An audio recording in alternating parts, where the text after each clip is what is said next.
Hi, my name's Steve Sun, and I'm the host of this new show called the Dealmaker Zone. Every month, we're going to chronicle the leading entrepreneurs in the real estate tech space. But for the first episode, we're going to have a great friend of ours who's launching one of the fastest growing and most successful accelerators in New York City. It's called Startup52. The reason we're having him today is because we want to talk about diversity and technology. It's a big issue these days, and he's one of the young people working towards solving this issue. But before we get into the show, I want to thank our gracious host, Prana Restaurant, located at 28th and Madison Avenue in New York City, one of the premier restaurants. With that said, I'm going to pass it over to my friend Chike. Hi, my name is Chike Ukaegbu, the founder of Startup52, and I'm happy to be here with you today, Steve. Yes. Thank you for being here. So tell us a little bit about your background and what you're doing with Startup52. Okay, so prior to Startup52, I ran a nonprofit for about 5 years called Relife, where our focus was on empowering young people through entrepreneurship and education. And that experience, in my opinion, equipped and prepared us for Startup52, because we went into the trenches to find young entrepreneurs, some of whom had never heard about entrepreneurship before, and worked with them to go from nothing to developing great small business ideas, some startup ideas. Now the question beyond that point was, where do they go from here? And the need to start Startup52, in my opinion, came from that. Plus, problems of diversity in tech. And so the one big theme we have is making sure that everyone is represented well at Startup52. So what's the makeup? So this is the pilot class, Yes. right? So what's the composition of the teams that are involved with your accelerator? Wow, let's see. Pretty much, if you can think about it, I believe we sort of have it. Now, are you looking for numbers in particular? No, just in general. So I know the pilot class has 7 teams because I'm also a mentor in the accelerator. Right. And we have founders from different parts of the U.S. and different backgrounds. So just so the audience kind of gets a sense of a feel between like your accelerator versus other accelerators. Like what makes Startup52 unique, and what's the approach that you're taking versus the other accelerators out there? Okay, so we have white, we have black, we have Hispanic, we have Asians, we have men, we have women. We have high school interns, in fact, who actually increase our diversity pool. It's so funny. I think the total is around 35 interns, right? A little under that, but they're all, students of color, which is awesome. Wonderful. And from different parts of the city, from Queens, from the Bronx. Everywhere. And these young people are getting great exposure to technology. Definitely, definitely. They're all learning from the startups they're working with, and how to, of course, come up with a startup idea and how to build a startup, I would say. And the great thing, I think the greatest moment, at least for me and the high school students, was when one asked me, so after the 6 weeks internship, can we still stay on with the startups? I'm like, oh, sure, definitely. That's great. Yeah, and his reason was he wanted to be able to become their first employee when they get funding. Oh, wow, that's great. Speaking of funding, one of the main issues, there's a recent stat that came out that said that specifically black-led startups, only 1% of funding, of VC funding, goes toward less than 1%. Yes. So one of the biggest issues with startups is that first check. Right. The first 50, the first 250, the first $500,000. That's a big issue. You have an accelerator. The companies in there, none of them have raised private capital before entering the accelerator. Right. So one of your challenges is to finding capital and even putting together your accelerator. What was your process to get money, and what have you learned from this experience? God, I'll keep you here all day if I have to talk about what I've learned from trying to raise capital. Because also keep in mind, Startup52 itself is a startup, right? It is. Because this is your first year. This is our first year. Yeah, exactly. Now, there have been a myriad of experiences, and one trying to help these startups raise capital. So at this point, it's not even about Startup52 raising money, but about making sure that my startups can, or these startups can actually raise funds.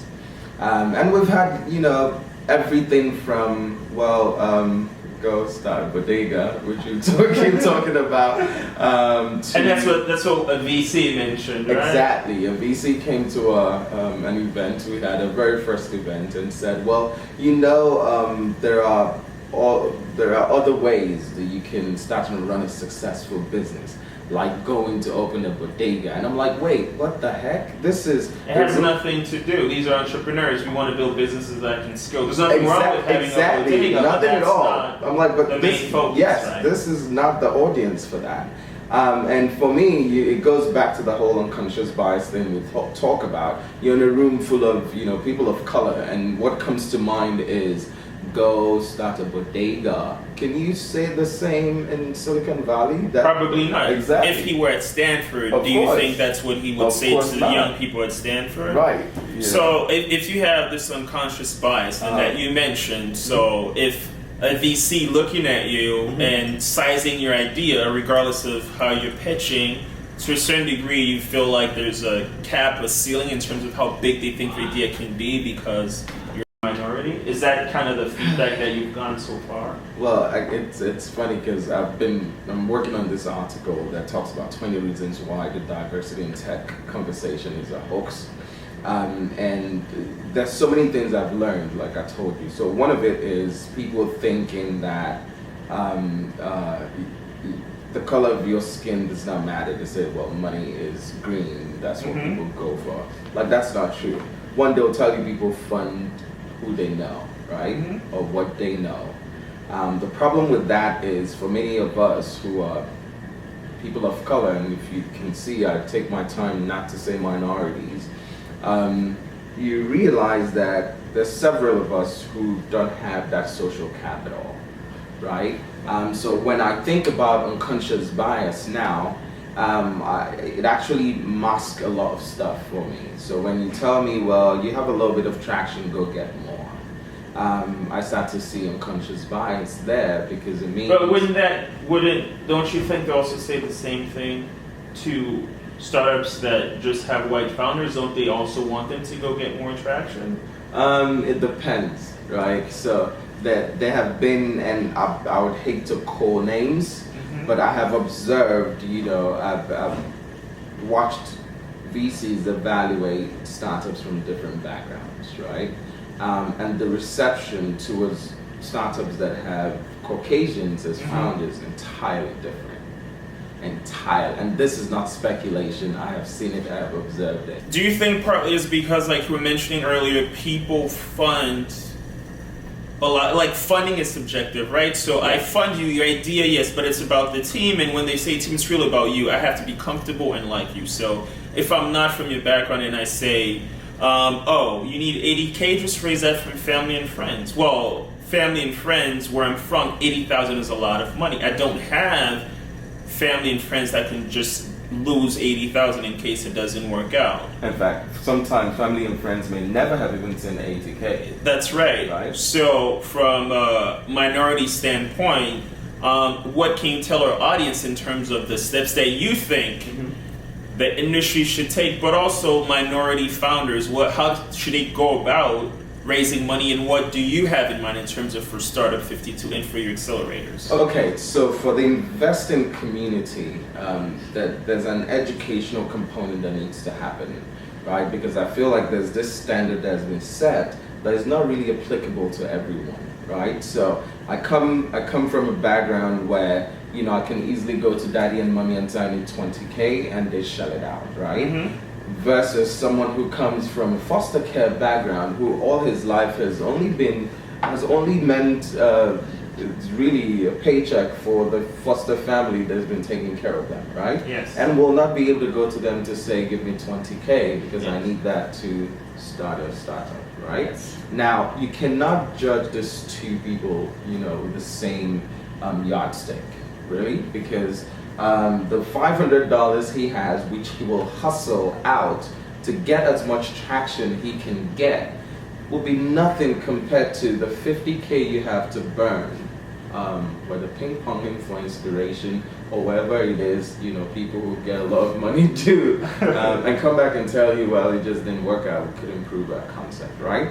So now when you ask what needs to be done, it's very important that investors understand the background of people that they're investing in, right? So if you come to me and I understand your background and know, okay, there's absolutely no way this person is going to be able to raise 50 or 100 or 600K if he's here asking me for 10K to do this. At that point, traction should not matter. The traction at that point should, for me, would be your passion, would be your commitment, would be what you've done with the nothing that you had, right? Got it. So you almost view like the initial dollars that would go into the startup, right, would be based on the hustle and what the founder has had to overcome to get to where they're going. Right. Because when you're running a startup or running a company, you face a lot of challenges regardless, right? So if somebody has proven that in their own personal life, they're a survivor, that should be a good indicator that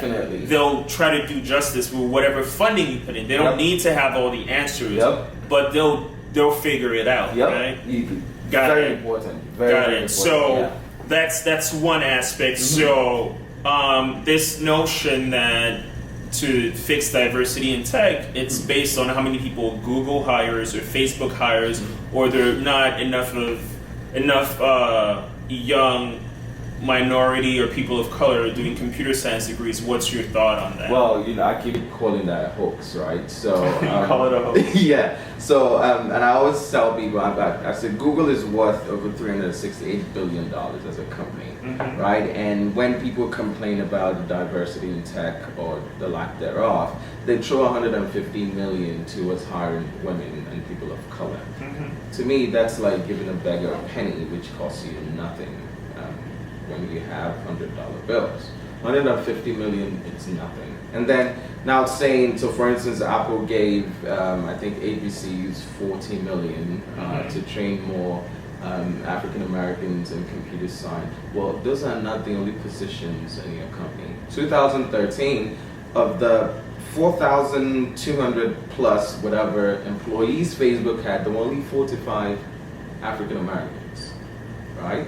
Now, 7 women.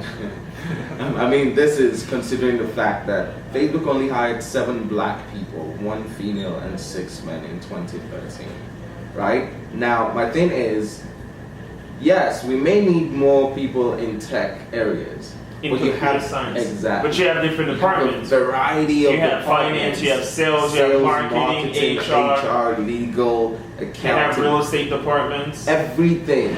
Right? So why aren't you hiring? Are you saying that we're not going to school for these roles as well? So it doesn't. So, but what do you think? What do you think it's the main? Why do you think the main reason these companies have such abysmal? And by the way, they weren't even releasing their diversity numbers, so Jesse Jackson shamed them to release it. Right? They weren't even releasing because it was pathetic. Yeah. Right. But yet, a lot of consumers of technology are African American and Hispanic, and so they were huge consumers of their products.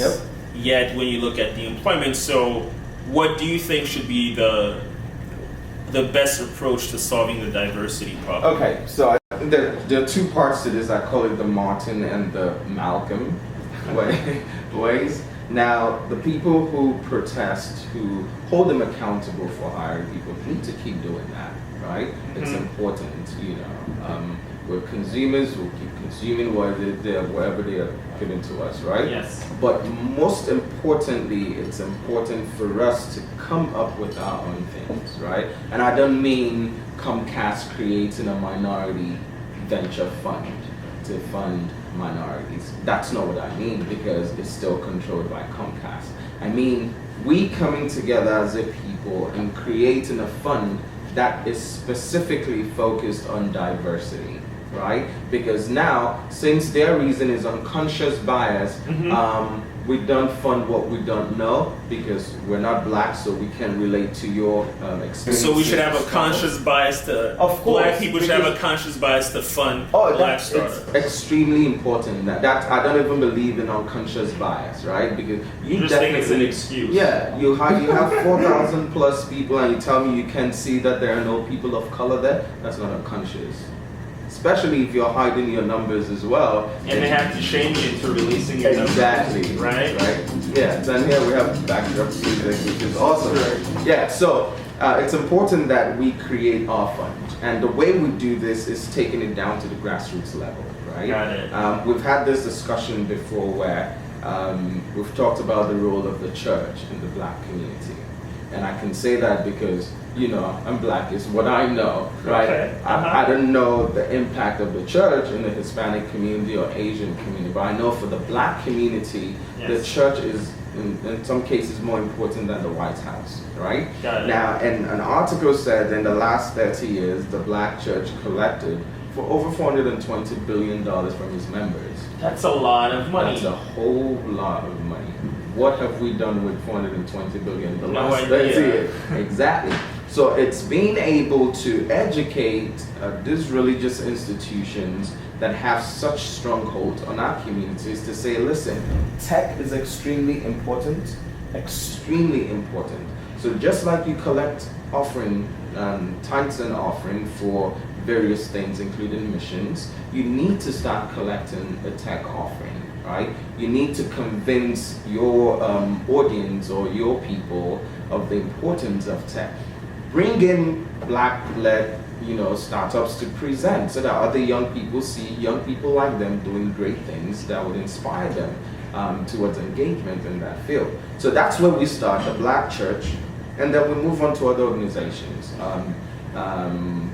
The athletes we have by default, most of them professional athletes are by default, what do you call them? Accredited investors. Accredited investors that have enough capital. And by the way, what you're saying does make a lot of sense, right? Because if you really think about who people fund, people who are similar to them, right? So there's a lot of capital within the community. It's just not being used the right way. Exactly. And technology, there's a low barrier to entry, but once you have a good idea and you're working on it, to really get it to the next level, you need that extra capital. Of course. So if the church could be a part of it, I think it will be terrific. Yeah. So talk to our audience about what you have in mind. Is there do you have anything lined up that you're going to involve the church in to, talk to us a little bit about that, what you have in mind. So, and I know this taping would, is going on the internet, right? So it will constantly be that. But we have this event next week. It's called Untapped Funds, Untapped Communities. And what day of the week is this? Wednesday, August 19th at City College, 6 to 9 p.m. And the goal really is, one, to talk about the challenges that entrepreneurs of color face, which I believe you're on that panel. Yes, but also to outline, this solution, right? Mm-hmm. How do we build $1 billion fund? And it doesn't have to be in the next year or two, but we need to start to engage the entire community. I need to be able to invest, say, $300 a month for my son into a fund because he knows he now gets a piece of the action from our community, right? So and I don't want to give out everything now. Right. And then of course we have 5 startups from Startup52 that are going to be pitching on Wednesday. Yes, so that the community gets to see them. See, other young black people doing stuff, and they're not just black. We have white, we have black, we have Asians, like I talked about. I mean, you have a diverse class, yes. So it's great. Our show is almost at an end. Is there anything else you want to share with the audience? In terms of maybe how they can contribute, or what your thoughts are, or where do we go from here? Right. So I'm very, very available online on Twitter. It's first and last name, Chike Ukaegbu, Chike Ukaegbu, or Chike at Startup52.com. I love to have this conversation, but more importantly, I'm more interested in the action, right? So I feel like we talk a lot in our community without following up with action. It's important that we do that. So reach out to me, reach out to Steve. If you can get a hold of him, you can get a hold of me. And let's, definitely come together, pull our resources together and start to fund people of color. Awesome. So, thank you very much. This was our first show on the Dealmaker Zone. Again, it's a platform to talk about things happening in tech, specifically real estate. But for our first episode, we want to talk about diversity in tech. Our dear friend Chike did an awesome job talking about the issues and challenges. Our own views on that is that, yes, to really make a dent when it comes to diversity in tech, the focus should be on funding minority-led startups. And that's the last word. Thank you. Thank you. It's like this, tired of all the nonsense. Like I dropped out of college, got me some common sense. I know you're scared of the God-made rule. Forget the theater, coming to a block near you. Those that knew defeat, I'm a wreck-it. Flow grammar, rose the groove from concrete, check it, no amber. Peep to bring it back, I'm quick to beat up on the track. No need to teach me how to Dougie, but I can teach you how to rap.